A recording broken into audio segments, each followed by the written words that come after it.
Good evening. Welcome to WSBI, your resource for success podcast program, where you get to meet inspiring women-owned businesses from across the country.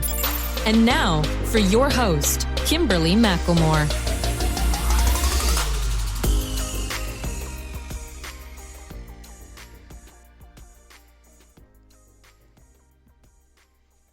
All right. Good evening and welcome to WSBI, your Resource for Success podcast program, where you get to meet inspiring entrepreneurs and women-owned businesses from across the country. I am your host, Kimberly McLemore, CEO and founder of the Women's Small Business Initiative and an award-winning author. Welcome to another night of sharing. With us, we have Gillian Seale. Gillian is known as a story tailor who designs illustrations, not clothes, and stitches together words and ideas, not pieces of a material, to create a tapestry of memories through her stories. The idea is similar to memory boxes, but in the unique form of a fictional literature legacy. She had the vision to set up tailored yarn for the purpose of preserving memories while bringing comfort and healing to children who have suffered the loss of a loved one. Her first book, Postpixie Missing in Action, was inspired by a close friend who was diagnosed with muscular dystrophy at the age of 11. It was at that moment, while working on the project, Gillian discovered how much she thoroughly enjoyed the process of writing and illustrating stories. Tailored Yarn is the first community interest company of its kind to write illustrated, beautiful, bespoke memory books for children facing grief and bereavement. So without further ado, please help me welcome to my platform, Gillian Seale. Good evening, Gillian. How are you? I'm doing well. Thank you, Kimberly. Thank you for having me on. Oh, it is my pleasure. And I tell you what, that was a mouthful to read. I was like, okay. I need to get myself together here. Oh, wow.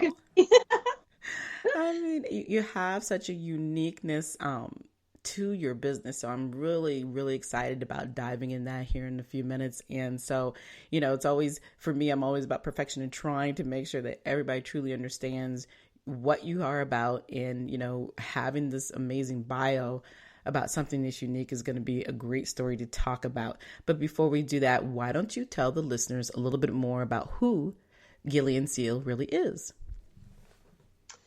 So I'm a mother of three and I live in the UK in Merseyside. And when I finished school, I took maths to university at St Andrews and I went on to be an accountant, but I never really enjoyed accountancy, Kimberly. It was, it didn't fit me really well. I think I just didn't fit into that sort of environment. I tried it for a while. I did my chartered accountancy. I did my bookkeeping, but overall, I just wasn't quite happy. And it's been quite an interesting journey for me because, like I said, I was married with three kids, and it's a bit of a story where after my youngest was born, I was in hospital for a very long time, and it took many years recovery for me. And actually, that was part of the process, Kimberly, where I got into my art and creativity. Because you sort of give that up when you get a full-time job and you're married and you've got kids. You don't get much time for it. But actually, part of my journey of well-being and recovery from my illness was getting back into watercolor and calligraphy. And that's when I started writing children's stories. And I did my children's story that you mentioned, Postpixie Missing in Action, for my friend. And that's where it sort of sparked. And it's worth mentioning that because I know at the beginning of May, it's Maternal Mental Health Week, which is Awareness Week. So that helps people who have been unwell after childbirth. And for the last 7 years, I've volunteered with a charity in the UK called Action on Postpartum Psychosis. And basically they help lots of mothers who become very unwell after childbirth, relating to sleep deprivation. And so that's the illness I had when I ended up in hospital for a very long time. Wow. So that sort of took me on a journey. And it was interesting, Kimberly, because when I was in hospital, I did do some artwork because they had a therapy room. And actually, the strangest thing about it was that my artwork changed over that period of my life and became far more abstract than it ever has before or since, which, because my brain was making all these interesting connections with words and colours and pictures and images. So that's partly it. So that's a little bit about me that I don't always share. But I feel the funny thing is I feel it's really important, Kimberly, because if more people were aware of it and knew about it, then more mothers could get help quickly when the symptoms first show, because I had no idea about it, and neither did anyone in my family had even heard about this. They don't talk about it in antenatal classes. They don't prepare you for these things that can happen. And it's interesting as well, because for my psychology master's, I studied women's recovery of psychosis post-childbirth. Wow. And I found it incredibly interesting dissertation to do, interviewing mothers and talking through their journey. It was incredible. Right. Well, before you move on, I want to focus a little bit more on that. I have not heard a whole lot about psychosis. And so your journey obviously is a part of you and then helped you move forward. But the things that you were dealing with, talk a little bit about what that process is for women after childbirth, of understanding what psychosis really is and how it did affect you. Because 7 years is a long time, to be in a hospital and then going through this process. So I want to talk about that, because I think there may be some women who may have it, don't understand they have it, and what would be the things that you would recommend for them to do if they're feeling the certain ways that you had gone through that process of realizing what you had. Yeah. Well, it's interesting, Kimberly, because I think when I was I was diagnosed with postnatal depression, because it's a very hard illness to identify. The doctors have a hard time spotting it, because if you get quiet and withdrawn, you have the same symptoms as depression, but actually there can be a lot going on in your mind that you're too scared to tell anyone about, if that makes sense. So it's very hard. So that's why it sometimes gets missed as well, because it's not very common, so people don't realize straight away what's wrong. Right. So yes. So postpartum depression, like I said, a lot of times as women, people look at us as well, there can't be anything wrong with you. You should be the happiest person in the world because you just had a baby, right? So it's that attitude of misrepresenting everything and clumping everybody in the same box as normal. That's usually the first thing that you hear for anybody when it comes to certain illnesses. And so what is the percentage, or do you know, of how many women actually have gone through that, and what are the signs besides the fact that, like I said, it's some of the depression, but what other things stand out that people may not be paying attention to that may be helpful for them to think about looking at when they feel that their significant other has gone through something, but they're not sure what that something might be? Yeah. So I do know that it does affect 1 or 2 in every 1,000 births, which is probably that's what makes it quite rare. But actually, when you think about it, Kimberly, that's the same percentage that might have, I think it's muscular dystrophy. So it's not, it may be rare, but it's not.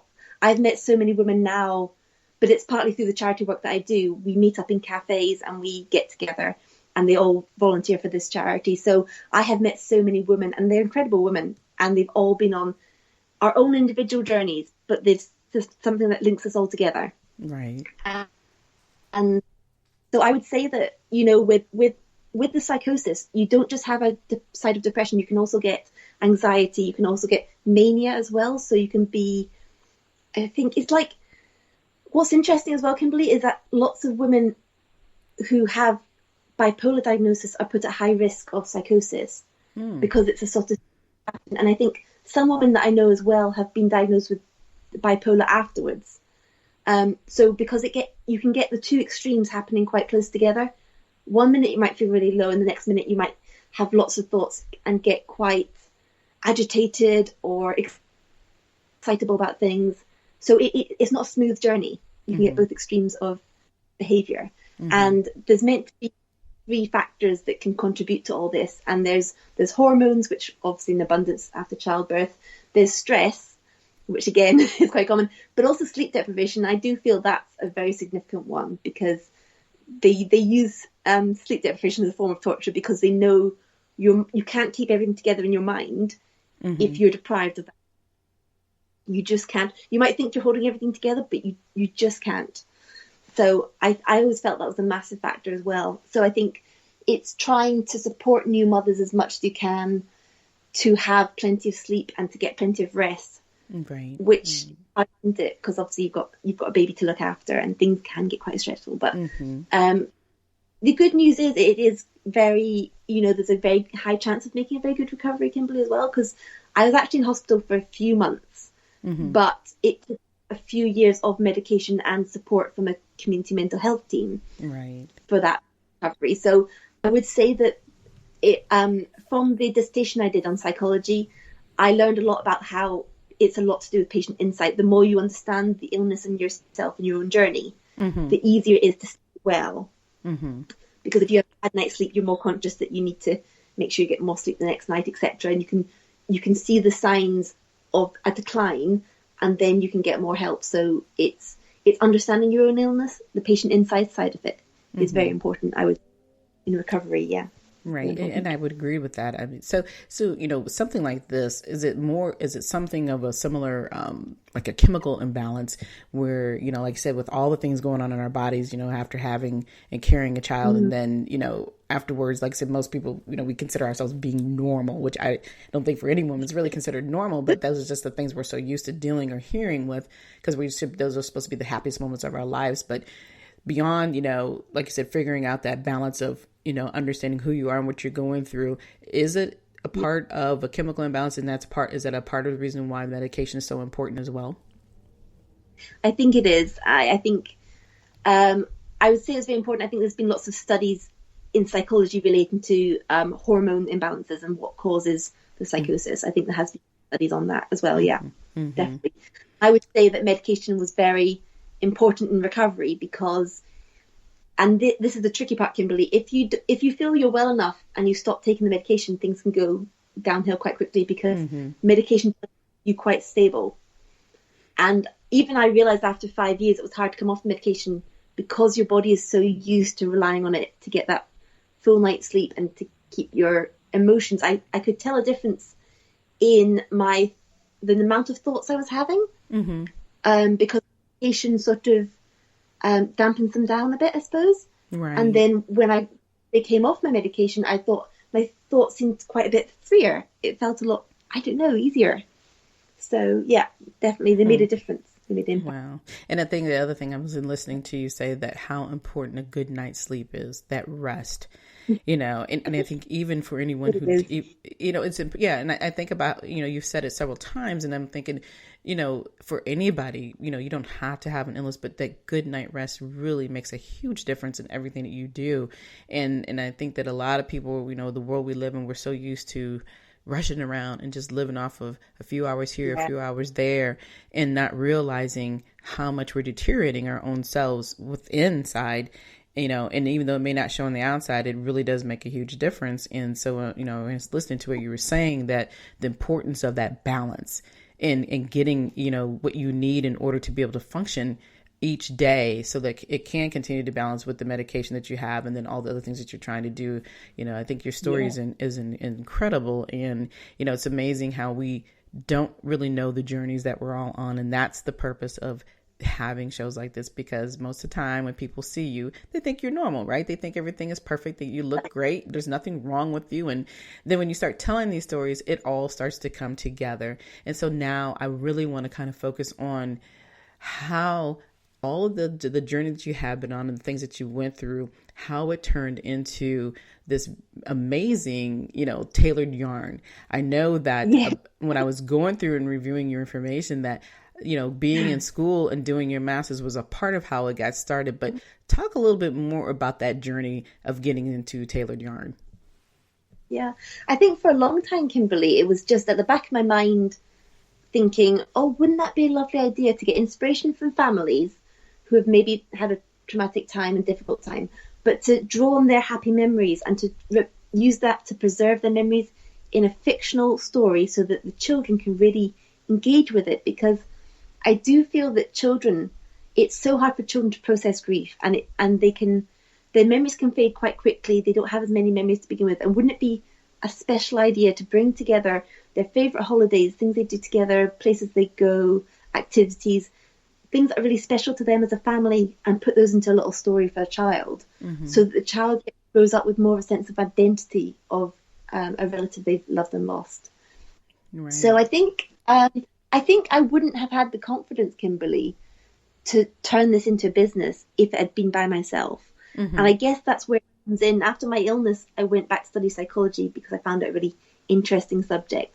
And I had no idea that while I was at university, I would apply for a business venture competition with the idea and end up winning the competition. But it was more than that, Kimberly. It was more that the judges really, they didn't put pressure on me, but they showed me they encouraged me, and they showed they had confidence, and they said, this dream, this vision for this business is worth taking to the next level because we feel so many families could benefit from this idea. And if it was left up to me, Kimberly, I don't think that idea would have gone anywhere at all. I think they gave me the confidence to really make a go of it and try it. Mm-hmm. Because they put me forward for a national entrepreneur competition, which gave me a lot of the tools I now have to be an entrepreneur. So they gave us workshops on building up your brand and putting a team together and having your vision. And they had lots of leaders in the field speaking to us about that journey. And I think that's helped me in my entrepreneur journey. But it was just unfortunate that this competition coincided with handing my dissertation in. So I had a very busy last summer. Right. Which was a lot of work to go. Usually it's a thing to focus on without any other distractions. Yeah. Right. But it's amazing how one thing leads to another. And then, like you said, you've had that in the back of your mind for some time. And then it took that little push, from going through the journey of having to be ill and then going back into the psychology, because that's something you're extremely interested in. And then to have this idea, I mean, it was amazing. I was reading, it's like, oh, wow. Because at first when I heard the business like tailored yarn, I'm like, what is that? So, because we reached out to each other for a while ago and, for you to be on the show. So, sometimes you don't really grasp what the meaning of the name is until you actually start researching and doing, and to have that concept is very unique. And you're right, the memories, preserving somebody's memories to comfort somebody else is the most important thing. We all talk about legacy, and a lot of times that legacy, obviously we want to have that legacy before they're gone, but to be able to know that they can go back and look at those illustrations and realize this is a part of my loved one's life, and now I can get a better understanding, especially for children, and it's hard enough as an adult to understand what death is about, but to have to deal with anything, as a child, and then realize that one day they're here and one day that they're not here. So to have that comfort to know that it's okay to have these memories, but to have it in a way where they can understand it, I thought that it was just a beautiful thought process that for you to have, and then here it is, you have it. But I want to talk a little more about your friend, because your first book is Postpixie Missing in Action, and it was based off of her diagnosis and the journey that she was going through. So talk to the listeners a little bit more about that journey with your friend, and what did she tell you that she wanted you to do about this book? Okay, so she's my friend that I meet up with every week for lunch on a Sunday, and we've read books together over the years. And she's a hospital dietitian, so she worked in the hospital as a dietitian, which was an interesting job to do. And she's recently taken early retirement because of the illness that she has. But I feel like she's achieved quite a lot with her life, and so she told me a lot about the fact that when she was at school, it was really hard because before she got the diagnosis, lots of the kids didn't have much empathy because she wasn't all that great with sports and always the last to be picked for teams and this sort of thing that you hear. And it wasn't until she got diagnosed that everybody realised that she was genuinely trying her best, her very best, but struggling physically. And that was the condition, which has kind of put itself in the story, because the characters in the story are both pixies and they're twins, and one of them has got her magical ability to be fast and strong and deliver post all over the woodland, but her magic is fading, and that's part of the story where it's like we spoke to the charity Muscular Dystrophy UK, and they said it's a lovely idea because in muscular dystrophy your muscles get weaker gradually over time. That means you can't do as much as everybody else. So in the story, she realizes that she is struggling to keep up, and she's not sure why she's so tired all the time, because everybody that she knows is super fast and super strong, and she just can't keep up. And she's scared to admit this to everybody. But the beauty of the story, Kimberly, is that every character that she comes into contact with, she helps them in some small way, because that's part of what Elizabeth does. She helps people with being a dietitian. She helps them with their health and well-being. So in the story, the main character helps everybody, and then when they realize that she's struggling herself, they help her to refocus on her life and look at what she's good at. So it's all about looking at people's strengths, abilities, and talents, and not focusing on their disability. It's all about what they're able to do. And she's got many doors that can be open to her, but it's sort of being brave enough to try something different from everybody else. And I think also in the story, my friend Elizabeth did say that she wanted the main theme to be how much we should depend on one another, and how much we should support and depend on one another, because the world does try to teach us to be so independent. Yes. And she's like, but that's not necessarily what it's about. There are people who need that help, and I think not to feel like you're being a burden, because actually people genuinely care enough to help you and to support you. And it's don't be scared to depend on people. And so that's the linking theme with all the characters, is they all do different things to help one another. That's the main theme of the story, if you like. And that was my friend's idea that inspired that. Yeah. And I think, I loved how, you're talking about the fact that she was the same person that she wanted everybody else to be like her, where she was the one who was constantly helping others to do better for themselves, when it came to the dieting and so forth as a dietitian. So it was all about health and wellness and love and caring. And then the moment that she needed that, she got that in return. So, her thought process was very on point when it comes to, we live in a world where everything is about, well, I want to be independent. I don't have time for you. I'm going to do this and do that. But at the end of the day, we all realize that we need people for everything that we do, whether it's in business, whether it's something personal, and sometimes we can get wrapped around the axles. And then, a good thought process here is obviously in 2020, it was the roughest year that most people have had in a long time, because when you take for granted that you think people are always going to be there, you're used to just being around them. That was a moment where you had to really hone into yourself. You didn't always have people around you consistently. So, when we did have them around, obviously, for the people who needed to be around other people, most of it was either something that was medically or something that was going on, because we didn't have the capabilities that we have, we're starting to get back a little more today, and what we had previously, where like I said, I think a lot of times we take for granted the importance of, having those friends and having people close to you that you care about and that they care about you, and being able to reach out. Now everything we're reaching out very differently because of concerns of our health and wellness, So, go ahead. For this year of COVID, I've been unable to see my friend because she's having to shield. So although she had carers coming in, her mum's now been living with her for the last year to support her. So I haven't actually seen her, which has been very difficult, because we saw each other every single week. And we do catch up on the phone, but it has been harder. and not knowing when it's completely safe again has been difficult. I think beforehand, if I ever had a cough or a cold, I would not be able to see my friend for perhaps a few weeks or a month if I had a chest infection or something, because it would be too dangerous with her immune system. So, yeah, it's been a difficult year for most people, and I know that is true for other friends as well. It's been very difficult not being able to see people as much. It's a very strange time that we're living in. It's unheard of. No one could have foreseen this happening. Right. But I definitely, we talk a lot about this every week on my show, and I think I've said many times that the big thing about it is that it really gave you an opportunity to reassess who you were, your own personal story, your life, and what's really the meaning of what it is and the things that you think you need. Your wants and needs absolutely had to change. And it kind of brought you down to your knees. It really, truly made you get back to the basics of life.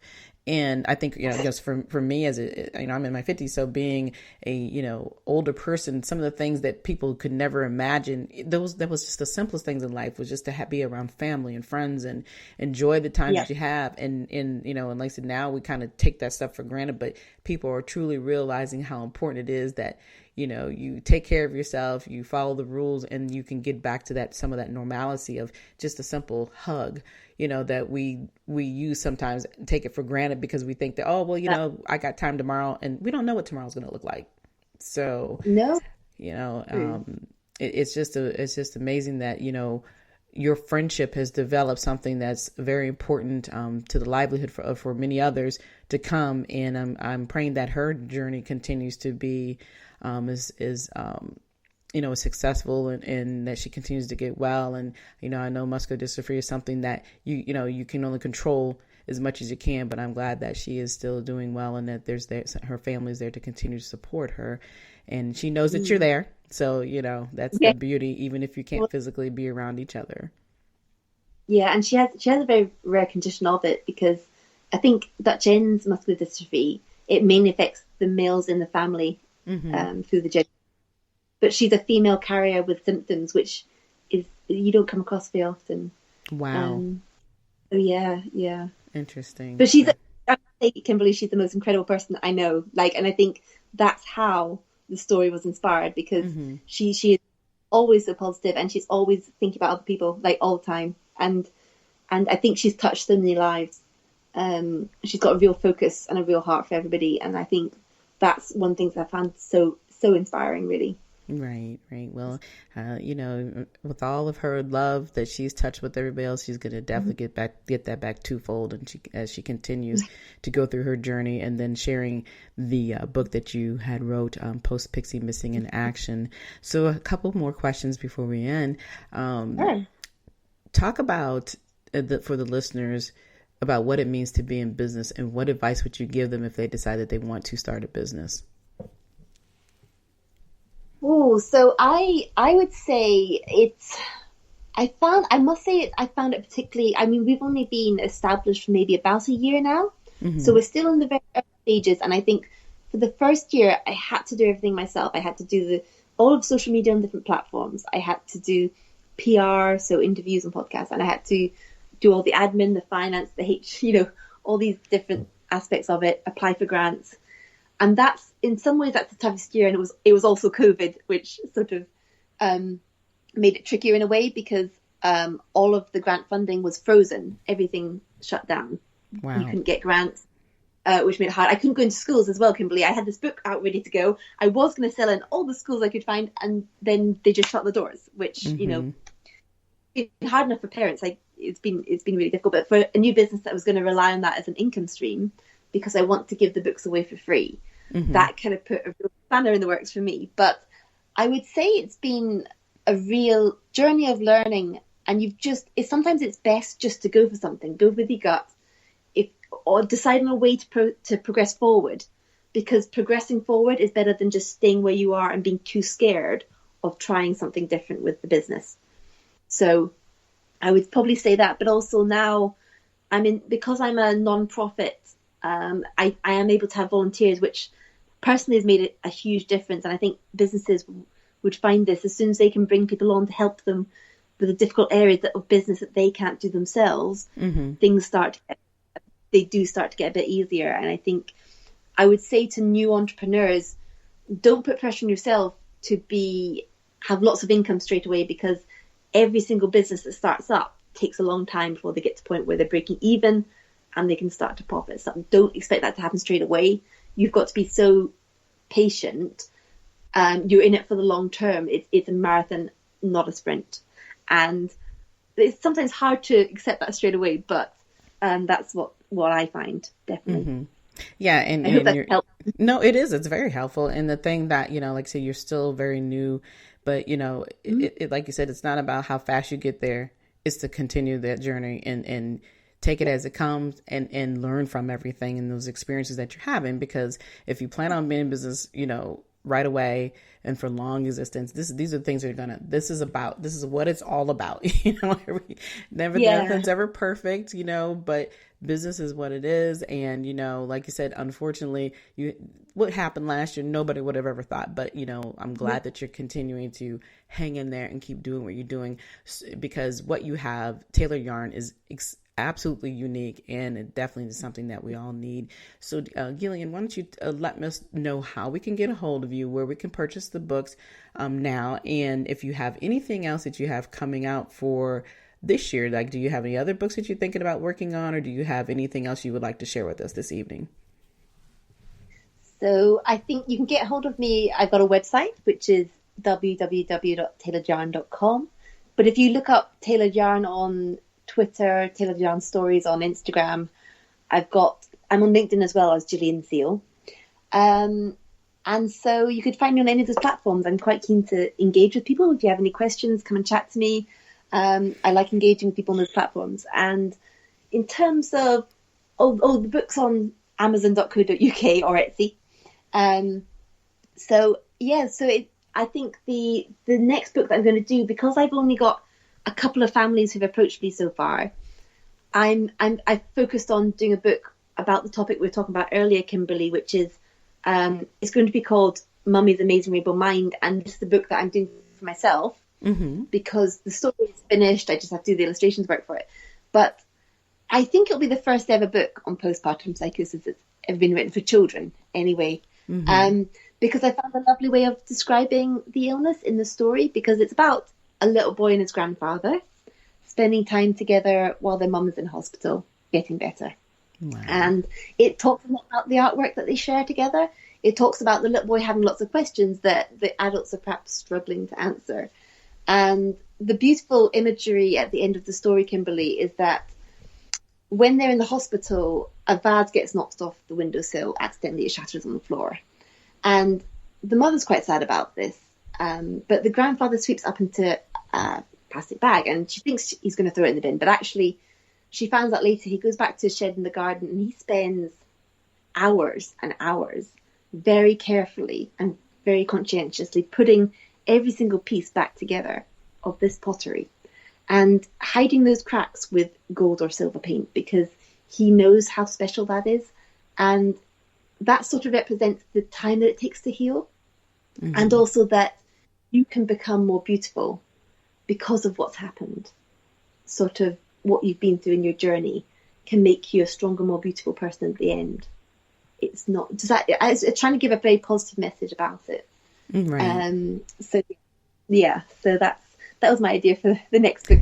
But wow. I do have two families who I'll be writing bereavement stories or memory stories for, which is also starting to happen now. Because I think it's something that I'd love lots of families to find out about, because I think I think grief can affect so many different families, and there's always going to be children who are impacted in some way or another. And I think we've just been so shocked in the last year or more with everything that's happened, and the number of families that have been impacted. And so I feel like some people ask me, is it a hard job to do? And I would say it's it's hard not to get tied in emotionally with what you're doing. But I think the truth for me is that I feel that if I can just do this small thing for one family and make a difference in their lives through having their stories preserved, that legacy written down in a child-friendly way so that the children can ask more questions. Because I do feel that it's hard for a child to speak about somebody who's no longer with them. But if you have a story, the kids can engage in the story and ask, well, why is that happening in the story and who did that? And then the parents can then say, well, this happened for this reason and this is because of such and such. So it can encourage those conversations, because I think it's the conversations that really matter. But the story is like the vessel that can trigger those conversations, if that makes sense. It definitely does. Yeah. And that second book is going to be awesome. I'm sitting there like, whoa, that's going to be good. I mean, just the storyline alone is boy, that one I can't wait to definitely have come out, because like I said, I've never heard of anybody doing that either. So that's going to be amazing. And I'm hoping that this story that you're talking about tonight, everything that we hear on the show, that you can continue to spread this information as far reach. And of course, we're already global. So I'm hoping that other women will really hone into what you're talking about this evening, that they will be as supportive, and of course everybody else be as supportive that they can for your new books coming out, the current book that you have, and what everything that Tailor Yarn does within your community. So congratulations on everything you're doing. Continue to grow, continue to live that journey out, because you're definitely needed, Gillian. So you're much appreciated. And so we're coming to go ahead, honey. I I hope to get the book Mummy's Amazing Rainbow Mind finished by Maternal Mental Health Week in May. But the funniest thing, Kimberly, is all of my effort has been focused on the business and try and get that up and running off the ground. But I've neglected my illustration work and I've neglected the actual stories, which is crazy because that's the area that I most love and I'm most interested in doing. But then everything else takes over. Everything else feels more important. So it gets put down the list of priorities. Yes. And I can go for weeks not painting. And then I think I'm never going to get this next book out because the story's done. The pictures are never going to get finished. So it'll definitely, it'll work itself out. And, you know, and one funny part is you talked a few minutes ago about, you know, when you're new in business, you're by yourself, you're doing everything. So now that you're growing, you're learning and understanding the business side, you're going to be able to realize, okay, these are some things that I can continue to outsource. You know, I can continue to help get people to help volunteer on so that you can focus on the things that are most important as a part of the business, because Tailor Yarn is about those memories, about those books. And so being able to share those books to the world are going to be the most important piece of the business, but it'll all balance out. You're going to continue to do fine. You just hang in there. Don't give up on us, Gillian. No, I just have to manage all my volunteers instead of doing all the work. So yep, there you go. There you go. Yeah. So, yeah. And look, and put those kids together. Put those kids to work too. You got 3. Put them to work. Yeah, I will. I'll get them to market the books because they holding up the books. That'll be fine. Exactly. My oldest daughter has a book in her hand since the moment she gets up in the morning till when she goes to bed at night. She's just obsessed with reading books. Wow. So, you know, she could be the perfect book reviewer. There you go. And marketer. And marketer too. Yeah. So yeah. Absolutely. So really good. Yeah. It's all very exciting at the moment anyway. It's all very exciting. Absolutely. And it'll continue to be exciting for you because I said you have something very special and, you know, continue to move forward in your journey. You know, yeah. So, you know, don't give up. Like I said, it's something that's needed. Yeah. Oh, I appreciate that, Kimberly. No, it's really good. You're welcome. So I want to thank you for coming on to the show tonight. And do you have any last words for our guests? Just never give up on your dreams. They're always worth fighting for. That's it. Amen. All right. All right. Well, thank you again, Gillian, for coming on tonight. Obviously, though, before we close tonight's show, you know, we heard so much about the unique way for children to deal with loss by illustrating grief and bereavement through a tapestry of memories. And then, of course, we heard other things that I wasn't even anticipating this evening that I hope that you all understand. You know, it's just been, it's been an eye-opening evening that, you know, like I said, it's amazing how we go from one thing to another, you know, with you having to deal with the illness that you have with postpartum and so forth, that people sometimes they hear the word and they take it for granted. And I'm hoping that my listeners this evening have been able to really open their minds and realize how you have one thing that can push you forward into something else, that can push you into having an opportunity to deal with your passions that you want in your dreams and bring them to life. So it always leads me to ask my listeners, what do you wish existed for you in 2021? Please reach out and talk to me. If there's something you have a goal or you just want to talk, get it, you know, I'm that shoulder that you can lean on. You can somebody can hear your story and we can figure out the next step. So you can reach me at KimberlyWSBILC@gmail.com, and we can go over everything that you just want to talk about to see where your journey needs to go to next. If you want more of WSBI, like an additional podcast show, maybe some free virtual live Q&A sessions with your favorite entrepreneur, help us raise our $5,000 so we can provide more resources for success, go to www.wsbillc.com and do your donation. Again, we would like to thank you all for listening to us tonight. We will be back next week with more amazing guests. Be sure to follow us on iHeartRadio or download our mobile app on Google Play or wherever you listen to your podcast. But until then, enjoy the rest of your evening and good night. Good night, everyone. We will be back next Thursday evening at 7 p.m. Follow us on Spreaker, www.spreaker.com/user/WSBI. View our new WSBI website anytime at www.wsbillc.com and on Facebook, Twitter, YouTube, LinkedIn, and Instagram.